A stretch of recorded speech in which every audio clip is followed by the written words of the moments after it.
오늘은 잠 잘 오는 방법에 대해서 말씀드리도록 하겠습니다. 안녕하세요. 건강 정보를 분석하고 플랜을 세워드리는 이웃집 닥터 김혜연입니다. 이번 주에 계속 수면에 대해서 말씀드리고 있는데요. 밤에 잠이 잘 오게 하려면 아침에 눈으로 햇빛이 들어가게 해서 뇌의 상교차핵에 시각적인 자극을 주어야 합니다. 그때 우리 몸의 생체 조절 시계가 탁 켜지기 시작해서 째깍째깍 하루의 리듬이 돌아가기 시작한다고 생각하시면 됩니다. 이때 딱딱한 음식을 씹어서 이빨들의 마찰 자극을 뇌에 전달하여 기상 신호를 같이 보내주는 것도 도움이 됩니다. 그래서 밤에 잠이 잘 들기 위해서는 그날 아침에 일찍 일어나서 준비하는 것이 반 이상을 차지한다는 것을 아시는 것이 중요합니다. 아침부터 오늘 밤 잘 자기 위한 준비를 하시는 거죠. 그럼 아침에 해야 할 사항들을 말씀드릴게요. 첫 번째, 8시 전에 일어나셔야 합니다. 눈이 햇빛으로 들어온 시간 14시간 이후에 수면 호르몬인 멜라토닌의 분비가 증가합니다. 두 번째, 아침에 일어나셨으면 햇빛을 충분히 쬐시는 것이 좋습니다. 세 번째, 햇빛이 들어오는 창가에 가셔서 씹는 음식으로 아침 식사를 하셔서 뇌에 자극을 주시는 것이 좋습니다. 네 번째, 아침에는 늘 일정한 시간에 일어나고 휴일에도 기상 시간이 2시간 이상 뒤로 미뤄지지 않도록 하셔야 합니다. 이상 4가지 아침에 하셔야 될 것을 말씀드렸고요. 그 다음 이제 낮 시간에 하셔야 할 것을 말씀드리겠습니다. 낮에는 가급적으로 사람들이랑 많이 접촉을 하고 활동적인 시간을 보내시는 것이 좋고요. 낮에 낮잠을 주무시더라도 15분 이상 길게 주무시지 않는 것이 좋습니다. 그리고 활동적인 운동을 하신다면 낮에 끝내고 밤에 하시지 않는 것이 좋습니다. 밤에 활동적인 운동을 하시면 흥분하는 호르몬이 분비가 되어서 숙면을 취하시는데 방해가 됩니다. 드디어 밤이 되었습니다.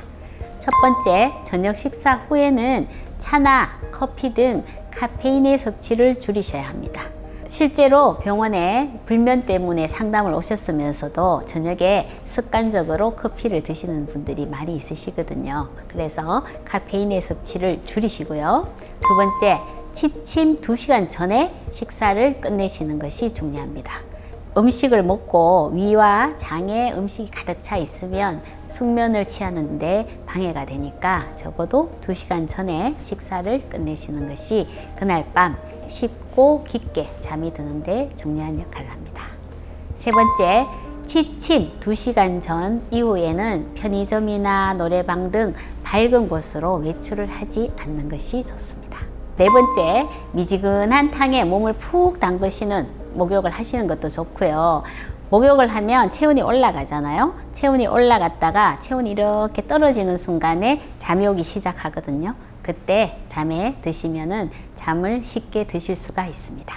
다섯 번째, 장시간의 TV 시청이나 컴퓨터 사용은 피하시는 것이 좋습니다.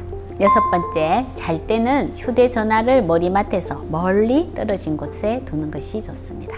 일곱 번째, 가장 중요한 조명에 대한 이야기입니다. 낮은 파장대인 푸른색 조명이 각성 효과를 가져오기 때문에 잠이 깊게 드는 것을 방해합니다. 그래서 집안의 조명을 간접 조명이나 국소 조명으로 바꾸시고요. 조명의 색깔은 노란색이나 붉은색으로 하시는 것이 잠이 깊게 드는데 도움이 됩니다. 여덟 번째, 침실은 쾌적한 공간으로 꾸미시고요. 침실은 잠만 자기 위한 공간으로 쓰시고 침대에 앉아서 일을 하거나 핸드폰을 마구 만지시는 일은 안 하셔야 합니다. 침대에서는 잠만 자는 습관을 들이셔야 뇌가 침대를 수면을 위한 공간으로 인식하기 때문에 침대에 눕기만 하면 바로 잠이 드는 습관을 가지실 수가 있습니다.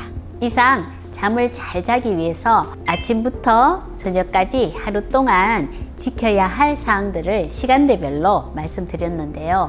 위의 사항들을 매일매일 지키려고 노력하시면 어느새 침대에 누우면 바로 콕 잠이 들어버리는 자신을 발견하실 수 있으실 거예요.